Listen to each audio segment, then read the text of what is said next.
Tambah tolak integer. Antara menggunakan kalkulator lawan congak. Memang tekan kalkulator laju, tapi congak lagi smart. Yeay. Beberapa asas diperlukan. Berkenaan simbol. Negatif bertemu negatif, itu muka orang tidur. Tidur benda baik, positif. Negatif temu positif. Ini muka orang mabuk. Mabuk tak baik.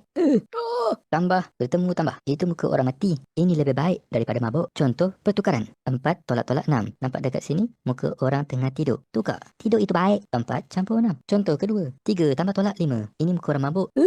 Tukar. Ini tak baik. 3 tolak 5. Contoh. 5 tolak tambah 3. Muka mabuk. Ini tak baik. Negatif. 5 3. Atau 6 tambah 3. Muka orang mati. Itu lebih baik. 6 tambah 3. Macam mana kira? Sekejap lagi. Contoh soalan. Negatif 8 tambah tolak 5. Selesaikan dulu muka dekat tengah. Tambah tolak muka orang mabuk. Tukar negatif. Negatif 8 tolak 5. Simbol sama. Kalau simbol sama, mereka berkawan. Bila berkawan, nilai mereka bertambah. Jadi kita tambahkan. 8 tambah 5. 13. Akhir sekali, simbol ikut nombor yang besar. 8 besar, jawapan negatif. Selesai. Contoh, negatif 8 tolak 5. Ini muka orang tidur. Tidur adalah bagus. Negatif 8 tambah 5. Oh, simbol berlainan. Kalau lain, mereka cenderung untuk bergaduh. Yang besar akan jadi pembuli.